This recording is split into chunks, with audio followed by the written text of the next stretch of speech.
सोचिए, दिल्ली की एक बेहद सर्द सुबह है। एक विशाल ऐतिहासिक हॉल है और वहां एक रजिस्टर रखा है। हाँ, और आपको उस पर हस्ताक्षर करने हैं। बिल्कुल। लेकिन यहाँ ना एक बड़ा ही दिलचस्प नियम लागू है। हस्ताक्षर करने के बाद आप मंच पर खड़े सभापति से हाथ नहीं मिला सकते। हाँ, क्योंकि अगर उस कमरे में मौजूद हर व्यक्ति हाथ मिलाएगा ना, तो प्रति व्यक्ति 1.5 मिनट का समय बर्बाद होगा। सही कहा। और उस दिन मतलब उस कमरे में बैठे लोगों के पास बर्बाद करने के लिए 1 सेकंड भी नहीं था। वाकई। वे लोग 30 करोड़ लोगों की नियति लिखने जा रहे थे और पूरी दुनिया की नजरें उन पर थीं। इतिहास के सबसे बड़े पन्नों में से एक की शुरुआत कुछ इसी तरह की व्यवहारिक और छोटी छोटी बारीकियों से हुई थी। तो आज की हमारी इस गहन चर्चा का मिशन भी यही है कि हम उस ऐतिहासिक दिन को 9 दिसंबर 1946 को थोड़ा करीब से समझें। बिल्कुल। और इस चर्चा के लिए हम किसी सुनी सुनाई कहानी पर निर्भर नहीं है। हाँ, हमारे पास सबसे प्रामाणिक स्रोत है, लोकसभा सचिवालय द्वारा प्रकाशित संविधान सभा के वाद विवाद की आधिकारिक रिपोर्ट। और ये रिपोर्ट कोई मामूली सरकारी दस्तावेज नहीं है। अगर इसे ध्यान से पढ़ें तो ये हमें उस हॉल की गूंज, उस समय के भू राजनीतिक तनाव और उन लोगों के दिमाग के भीतर चल रहे कश्मकश तक ले जाती है। बिल्कुल। तो चलिए इसको थोड़ा विस्तार से समझते हैं और सीधे उस हॉल के भीतर चलते हैं। हाँ, चलिए। कार्यवाही की शुरुआत होती है। अब किसी भी इतने बड़े समूह को दिशा देने के लिए एक अध्यक्ष की जरूरत तो होती है। जाहिर है। रिपोर्ट के अनुसार आचार्य जेबी कृपलानी अस्थायी सभापति के चुनाव का प्रस्ताव रखते हैं और वो इसके लिए डॉक्टर सच्चिदानंद सिन्हा का नाम सामने लाते हैं। लेकिन रुको, यहां मुझे एक बात खटकती है। मतलब अगर मैं इतिहास सही से याद कर पा रहा हूं तो 1920 के आसपास डॉक्टर सिन्हा ने तो कांग्रेस से अपना अलग रास्ता चुन लिया था, है ना? हाँ, बिल्कुल सही याद है आपको। तो फिर कांग्रेस के भारी बहुमत वाले उस हॉल में संविधान सभा जैसे अत्यंत महत्वपूर्ण मंच की चाबी उन्हें क्यों सौंपी गई? ये राजनीतिक रूप से एक जोखिम भरा कदम नहीं था? देखिए, ये एक बहुत ही शानदार अवलोकन है आपका। और यहीं से हमें उस दिन के माहौल की परिपक्वता का पहला संकेत मिलता है। अच्छा, वो कैसे? इसे आप किसी बहुत ही जटिल कॉर्पोरेट मर्जर की तरह समझ सकते हैं, जहां 2 अलग-अलग संस्कृतियों वाली कंपनियों का विलय हो रहा हो। बिल्कुल। ऐसे समय में आप किसी ऐसे व्यक्ति को अंतरिम सीईओ नहीं बनाते जो किसी एक गुट का कट्टर समर्थक हो। सही बात है। आप एक ऐसे व्यक्ति को चुनते हैं जिसके अनुभव का लोहा हर कोई मानता हो। और डॉक्टर सिन्हा का बायोडाटा उस पूरे कमरे में शायद सबसे भारी था। वो कैसे? मतलब उनका अनुभव क्या था? 1910 से 1920 तक वे इंपीरियल लेजिस्लेटिव काउंसिल के सदस्य रहे। बाप रे। और 1921 में सेंट्रल लेजिस्लेटिव असेंबली के उपसभापति बने। क्या आपको पता है कि वे किसी भी प्रांतीय सरकार में अर्थ सदस्य यानी फाइनेंस मेंबर बनने वाले पहले भारतीय थे? 1 मिनट, वाकई फाइनेंस मेंबर? हाँ, ब्रिटिश राज में किसी भारतीय को खजाने की चाबी सौंपना तो बहुत ही बड़ी बात थी। बिल्कुल थी। उन्होंने बिहार और उड़ीसा सरकार में ये पद संभाला था। और इतना ही नहीं, वे 8 साल तक पटना विश्वविद्यालय के वाइस चांसलर भी रहे थे। तो जब कृपलानी जी ने उनका नाम प्रस्तावित किया तो उनका इशारा इसी अनुभव की तरफ था। हाँ, उन्होंने स्पष्ट रूप से कहा कि डॉक्टर सिन्हा भारत के सबसे पुराने पार्लियामेंटेरियन हैं। अच्छा। भले ही उनकी राजनीतिक राह अलग रही हो, लेकिन उनकी देशभक्ति पर किसी को संदेह नहीं था। उन्हें अध्यक्ष बनाकर सभा ने पहले ही मिनट में ये संदेश दे दिया कि ये कोई पार्टी विशेष का जमावड़ा नहीं है, ये पूरे राष्ट्र की सभा है। वाकई ये एक बहुत बड़ा संकेत था। और जैसे ही डॉक्टर सिन्हा ने उस अध्यक्ष कुर्सी को संभाला, उन्होंने कुछ ऐसा किया जिसने तुरंत इस बात का एहसास करा दिया कि ये महज भारत का अंदरूनी मामला नहीं है। बिल्कुल। उन्होंने दुनिया भर से आए 3 बेहद खास शुभकामना संदेश पढ़कर सुनाए। हाँ, पहला संदेश अमेरिका के स्टेट सेक्रेटरी डीन एचिसन की तरफ से था। उन्होंने कहा था कि मानवता की शांति और सांस्कृतिक उन्नति के लिए भारत को बहुत कुछ देना है। और उसके तुरंत बाद उन्होंने चीन के विदेश मंत्री वांग शीचेहे का संदेश पढ़ा। हाँ, जिसमें एक ठोस और लोकतांत्रिक भारत की नींव रखने की कामना की गई थी। और फिर ऑस्ट्रेलिया की सरकार का संदेश आया जिसने इसे भारत के एक नए युग का प्रतीक बताया। अब अगर कोई भी इंसान एक पल के लिए उस हॉल में बैठे किसी सदस्य की जगह खुद को रखकर सोचे तो ये कितना खौफनाक दबाव रहा होगा। बिल्कुल, बहुत भारी दबाव। मतलब आप अभी अभी गुलामी की जंजीरों से बाहर आ रहे हैं, देश में उथल पुथल मची है और अचानक अचानक आपको पता चलता है कि वॉशिंगटन से लेकर बीजिंग और कैनबरा तक पूरी दुनिया टकटकी लगाए आपको देख रही है। और यहाँ जो सबसे रोचक बात है वो ये है कि हमें 1946 की उस वैश्विक टाइमलाइन को समझना होगा। दूसरा विश्व युद्ध अभी अभी खत्म हुआ था ना? जी, दूसरा विश्व युद्ध खत्म हुआ था, पूरी दुनिया राख के ढेर पर खड़ी थी और संयुक्त राष्ट्र जैसी संस्थाएं अपने शुरुआती दौर में थीं। हाँ, वो तो बस बनी ही रही थी। और साम्राज्यवाद दम तोड़ रहा था और शीत युद्ध की सुगबुगाहट शुरू हो चुकी थी। तो ऐसे नाजुक दौर में भारत का आजाद होना एक बड़ा टर्निंग पॉइंट था। बिल्कुल। अमेरिका और चीन जैसे देश ये समझ रहे थे कि अगर भारत का ये लोकतांत्रिक प्रयोग विफल हुआ तो पूरे एशिया में अस्थिरता फैल जाएगी। अच्छा, तो ये शुभकामना संदेश सिर्फ औपचारिकता नहीं थे? बिल्कुल नहीं, ये एक वैश्विक उम्मीद और एक बहुत बड़ी जिम्मेदारी का बोझ थे। यानी वे एक तरह से कह रहे थे कि हम तुम्हें देख रहे हैं, कृपया इसे बिगाड़ना मत। हाँ, कुछ ऐसा ही समझ लीजिए। खैर, इस भारी दबाव के बीच शुभकामनाओं के बाद डॉक्टर सिन्हा ने अपना उद्घाटन भाषण शुरू किया। और अगर रिपोर्ट के पन्नों को हम ध्यान से पढ़ें तो ये भाषण महज एक स्वागत भाषण नहीं था, ये दुनिया के संविधानों पर एक तरह की मास्टर क्लास थी। बिल्कुल मास्टर क्लास थी। हालांकि उन्होंने शुरुआत थोड़ी मजाकिया अंदाज में की थी। हाँ, वो लॉर्ड पामर्स्टन वाला किस्सा। हाँ, उन्होंने अपनी उम्र और नियुक्ति की तुलना लॉर्ड पामर्स्टन से की, जिन्हें महारानी विक्टोरिया ने उनकी उम्र के कारण नाइटहुड ऑफ द गार्टर दे दिया था। मुझे लगता है ये शायद उस भारी माहौल को थोड़ा हल्का करने की कोशिश थी। शायद, लेकिन उस हल्की फुल्की शुरुआत के तुरंत बाद ना वो सीधे एक बहुत ही तकनीकी और गंभीर विश्लेषण पर आ गए। उन्होंने दुनिया भर के संविधानों का तुलनात्मक अध्ययन सभा के सामने रखा। सबसे पहले उन्होंने ब्रिटेन का उदाहरण लिया। अच्छा? लेकिन उन्होंने ये स्पष्ट कर दिया कि भारत ब्रिटेन के मॉडल की पूरी तरह से नकल नहीं कर सकता। और इसका कारण बहुत ही दिलचस्प है।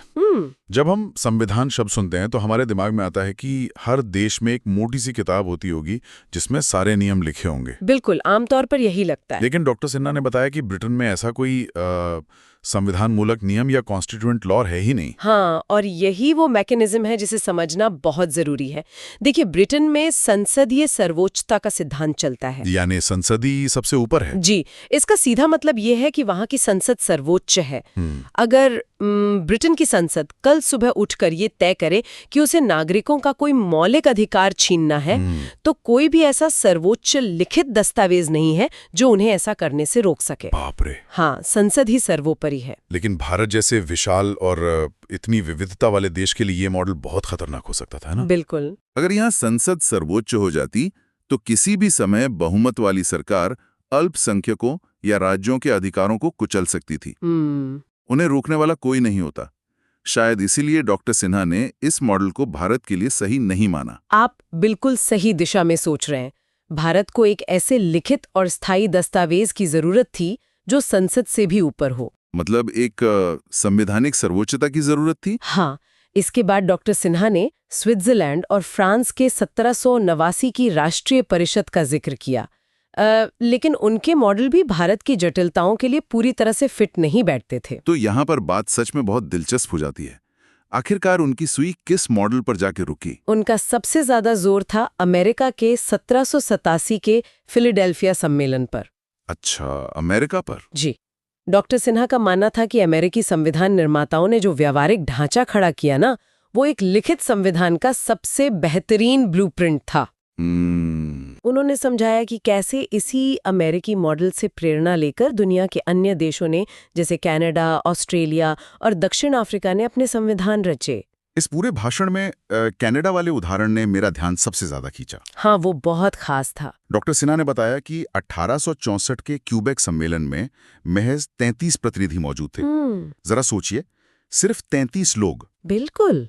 और उन 33 लोगों ने एक बंद कमरे में बैठकर 76 प्रस्ताव पास किए जो आगे चलकर ब्रिटिश नॉर्थ अमेरिकन एक्ट का आधार बने। उसी ने पूरे कनाडा की नियति तय कर दी। और यहाँ हमें ये सोचना होगा कि डॉक्टर सिन्हा ने ये विशिष्ट आंकड़ा क्यों दिया, मतलब वो 33 का नंबर क्यों बताया? क्यों? उन्होंने ये उदाहरण इसलिए दिया ताकि उस हॉल में बैठे 300 से अधिक भारतीय प्रतिनिधियों के भीतर आत्मविश्वास पैदा हो। अच्छा, एक तरह का मोटिवेशन। हाँ, वो ये समझाना चाह रहे थे कि एक राष्ट्र का निर्माण भीड़ से नहीं, बल्कि एक छोटे दृढ़ संकल्पित और समझदार समूह के विजन से होता है। उनका संदेश था कि अगर वे 33 लोग पूरे महाद्वीप का भविष्य लिख सकते हैं तो आप भी कर सकते हैं। ये एक बहुत ही शानदार मनोवैज्ञानिक दाव था। और इसी दौरान डॉक्टर सिन्हा ने जोसेफ स्टोरी और मुनरो जैसे दिग्गज कानूनविदों के कोट्स भी पेश किए। हाँ। मुनरो की एक बात बहुत सटीक थी। उन्होंने कहा था कि संविधान हवा में नहीं बनते, वे तर्क संगत शर्तों और विवेकपूर्ण समझौतों पर टिके होते हैं। विवेकपूर्ण समझौते, यही वो कीवर्ड है। डॉक्टर सिन्हा जानते थे कि उस हॉल में राजा महाराजाओं के प्रतिनिधि भी होंगे, कम्युनिस्ट विचारों वाले भी होंगे, दलितों और पिछड़ों के नुमाइंदे भी होंगे और पूंजीपति भी होंगे। और इतने अलग अलग विचारों वाले लोग जब एक जगह बैठेंगे तो टकराव होना तो तय है। बिल्कुल। इसलिए वो पहले ही दिन ये माइंडसेट तैयार कर रहे थे कि देखिए, आपको अपनी कुछ बातें छोड़नी पड़ेंगी और दूसरों की माननी पड़ेंगी। बिना समझदारी भरे समझौतों के कोई संविधान नहीं बन सकता। सही कहा। तो दुनिया भर की इमारतों के डिजाइन खंगालने के बाद डॉक्टर सिन्हा ने अपना रुख भारत के अपने संघर्ष की ओर किया। उन्होंने सभा को याद दिलाया कि वे सब रातों रात उस हॉल में नहीं आ गए थे। नहीं, बिल्कुल नहीं। ये किसी ब्रिटिश चैरिटी का नतीजा नहीं था। नहीं, बिल्कुल नहीं। इसके लिए उन्होंने 1922 में महात्मा गांधी द्वारा दिए गए एक बयान का जिक्र किया।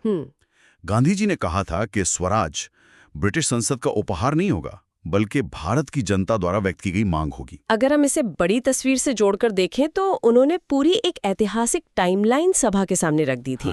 उन्होंने याद दिलाया कि मई 1934 में स्वराज पार्टी ने रांची में और फिर उसी महीने कांग्रेस ने पटना में प्रस्ताव पास किए थे, जहां पहली बार औपचारिक तौर पर संविधान सभा की मांग उठी थी। जी। और फिर 1936 में कांग्रेस का फैजपुर अधिवेशन हुआ, जहां यह तय किया गया कि ये सभा बालिग मताधिकार के आधार पर चुनी जानी चाहिए। अच्छा। डॉक्टर सिन्हा ये स्थापित कर रहे थे कि इस सभा के पीछे एक लंबा बौद्धिक और राजनीतिक संघर्ष है। लेकिन यहाँ एक बहुत बड़ा सवाल खड़ा होता है। उस हॉल में एक बहुत बड़ी राजनीतिक दरार मौजूद थी। हाँ, आप मुस्लिम लीग की बात कर रहे हैं। बिल्कुल। मुस्लिम लीग का वहां मौजूद न होना ये एक बेहद संवेदनशील और तनावपूर्ण विषय था। डॉक्टर सिन्हा ने इसे कैसे संभाला? क्योंकि अगर वे चाहते तो कोई उग्र भाषण दे सकते थे। और यहीं पर डॉक्टर सिन्हा का उम्दा अध्यक्षीय कौशल नजर आता है। उन्होंने इस विषय को पूरी तरह से निष्पक्ष तरीके से पेश किया। अच्छा। हाँ, रिपोर्ट दिखाती है कि उन्होंने मुस्लिम लीग के बदलते नजरिए का बस एक कालक्रम बताया, कोई आलोचना नहीं की। उन्होंने कहा कि मार्च 1940 से पहले तक मुस्लिम लीग इस तरह की संविधान सभा के पक्ष में नहीं थी, लेकिन जब पाकिस्तान का प्रस्ताव आया तो उनका रुख बदला और वे दो अलग अलग संविधान सभाओं की मांग करने लगे। और इसके बाद उन्होंने 1945 की सप्रू समिति का भी जिक्र किया, जिसने आखिरकार एक ही संविधान सभा का समर्थन किया था। बिल्कुल। और अंततः उन्होंने बताया कि ये सभा ब्रिटिश कैबिनेट मिशन की योजना के तहत बैठी है। यानी उन्होंने कोई आरोप प्रत्यारोप नहीं किया? नहीं, बिल्कुल नहीं। उन्होंने बस ऐतिहासिक तथ्य सामने रख दिए। इस निष्पक्षता ने उस हॉल की गरिमा को बनाए रखा। ये भी स्पष्ट कर दिया कि चाहे चुनौतियां जो भी हों, भारत अपना भविष्य गढ़ने के लिए आगे बढ़ चुका है। सही कहा। तो ये महज सड़कों पर लड़ी जाने वाली लड़ाई नहीं थी, ये एक वैचारिक और कानूनी जंग भी थी। हाँ। डॉक्टर सिन्हा ने इतने भारी भरकम संदर्भों के बाद अपने भाषण का अंत बहुत ही काव्यात्मक तरीके से किया। उन्होंने अल्लामा इकबाल की वो अमर पंक्तियां पढ़ी, यूनान, मिस्र, रोमा सब मिट गए जहां से, कुछ बात है कि हस्ती मिटती नहीं हमारी। जरा सोचिए, उस माहौल में ये लाइनें सुनकर रोंगटे खड़े हो गए होंगे। वो सिर्फ एक शायरी नहीं थी, वो सदियों की गुलामी झेल चुके एक राष्ट्र की अजय भावना की आवाज थी। रोम और मिस्र जैसी महान सभ्यताएं समय के साथ ढह गईं, लेकिन भारत के भीतर कुछ तो ऐसा है जो इसे टूटने नहीं देता। वाकई। और इसी के साथ ना उन्होंने एक चेतावनी भी दी थी। कौन सी चेतावनी? उन्होंने बाइबल का हवाला देते हुए कहा, जहां दूरदृष्टि नहीं है वहां मनुष्य का विनाश है। बाप रे। वे सभा को ये बता रहे थे कि आज आपको जो भी फैसले लेने हैं वो कल के लिए नहीं बल्कि आने वाली सदियों को ध्यान में रखकर लेने होंगे। लेकिन पता है, यहाँ एक बहुत ही दिलचस्प विरोधाभास देखने को मिलता है। कैसा विरोधाभास? एक तरफ इतने महान विचार चल रहे हैं, बाइबल की चेतावनियां और इकबाल की शायरी गूंज रही है, और ठीक अगले ही पल कार्रवाई एकदम जमीनी और व्यवहारिक मुद्दों पर आ जाती है। हाँ, बिल्कुल। डॉक्टर सिन्हा ने बताया कि उनका स्वास्थ्य ठीक नहीं है और डॉक्टर की सख्त हिदायत है कि वो दोपहर के बाद काम नहीं कर सकते। इसलिए उन्होंने सभा की कार्रवाई चलाने के लिए फ्रैंक एंथनी को उपसभापति मनोनीत कर दिया। और इसके बाद वही हुआ जिसका जिक्र आपने एकदम शुरुआत में किया था, हाथ न मिलाने वाला नियम। हाँ यार, मुझे ये बात सबसे ज्यादा हैरान करने वाली लगी। मतलब एक तरफ आप रोम और मिस्र के मिटने की बातें कर रहे हैं, भारत की अमरता का दावा कर रहे हैं, और दूसरी तरफ आप हिसाब लगा रहे हैं कि अरे भाई, अगर हर कोई आकर मुझसे हाथ मिलाएगा तो 1.5 मिनट खराब होगा। बिल्कुल। उन्होंने साफ कह दिया कि रजिस्टर पर दस्तखत करने के बाद हाथ मिलाने की रस्म नहीं होगी। ये छोटी सी बात आखिर हमें क्या बताती है? इससे एक बहुत बड़ा सवाल खड़ा होता है और इसका जवाब भी मिलता है। हाँ। महान कार्य ना सिर्फ खोखले आदर्शों और बड़े बड़े भाषणों से पूरे नहीं होते। वे पूरे होते हैं समय के कड़े प्रबंधन और व्यवहारिकता से। अगर डॉक्टर सिन्हा उस दिन भावनाओं में बह जाते और सबसे हाथ मिलाते रहते तो शायद उस दिन का तय एजेंडा ही पूरा नहीं हो पाता। एक कुशल प्रशासक जानता है कि इतिहास रचने के लिए समय की कीमत क्या होती है। सही कहा आपने। और समय बचाकर आखिरकार जो काम शुरू हुआ वो था रजिस्टर पर हस्ताक्षर करने का सिलसिला। जब कोई आज उस रिपोर्ट को पढ़ता है और उन नामों को दर्ज होते देखता है तो ऐसा लगता है जैसे आजाद भारत की पूरी कहानी आंखों के सामने से गुजर रही हो। बिल्कुल। सरदार वल्लभ भाई पटेल, डॉक्टर B.R. अम्बेडकर, सरोजनी नायडू, मौलाना अबुल कलाम आजाद, सी राजगोपालाचारी, ये सिर्फ कुछ नाम नहीं थे। नहीं, ये अलग अलग विचारधाराओं, अलग अलग धर्मों और प्रांतों का प्रतिनिधित्व करने वाले दिग्गज थे। जब इन सब ने एक ही रजिस्टर पर अपनी कलम चलाई होगी तो वो स्याही नहीं बल्कि भारत को एक सूत्र में पिरोने वाला धागा बन गई होगी। वो एक विहंगम दृश्य रहा होगा। मद्रास, बंबई, बंगाल, संयुक्त प्रांत, बिहार, पंजाब, देश के हर हिस्से से आए नुमाइंदे आगे बढ़ रहे थे। वे एक ऐसे दस्तावेज की नींव रख रहे थे जिसे आगे चलकर दुनिया का सबसे बड़ा लिखित संविधान बनना था। तो आखिर इस सब का मतलब क्या है? अगर हम आज की इस पूरी चर्चा का सार निकालें तो 9 दिसंबर 1946 का वो पहला दिन महज एक परिचयात्मक बैठक नहीं थी। बिल्कुल नहीं। यह एक असाधारण संगम था जहां एक तरफ वॉशिंगटन और बीजिंग की उम्मीदों का दबाव था, दूसरी तरफ सदियों के इतिहास का विश्लेषण था, और सामने एक ऐसी व्यवस्था गढ़ने की चुनौती थी जो भारत की विविधता को थाम सके। उस ठंडे हॉल में बैठे उन लोगों ने अपने व्यक्तिगत मतभेदों को किनारे रखकर एक ऐसे भारत की कल्पना की जो आज तक खड़ा है। और ये इमारत हमेशा खड़ी रहे, इसके लिए डॉक्टर सिन्हा ने अपने भाषण के बिल्कुल आखिर में जोसेफ स्टोरी की एक बहुत ही गंभीर चेतावनी को भी उद्धृत किया था। क्या थी वो चेतावनी? उन्होंने कहा था कि संविधान की इमारत चाहे कितनी भी मजबूत क्यों ना हो, उसे बनाने वाले कितने भी कुशल क्यों ना हो, अगर उसके नागरिक मूर्खता, उपेक्षा और आचारहीनता दिखाएं तो वो मजबूत से मजबूत इमारत भी पल भर में ढहकर खंडहर बन सकती है। बाप रे, ये बहुत ही गहरी बात है। वाकई संविधान सिर्फ पन्नों पर लिखे गए कुछ कानूनों का समूह नहीं है, वो एक जीवित दस्तावेज है जिसकी सांसें नागरिकों की जागरूकता में बसती हैं। बिल्कुल सही। तो हमारी आज की इस चर्चा को यहीं रोकते हुए हम इस विचार पर मनन करने का सुझाव देंगे।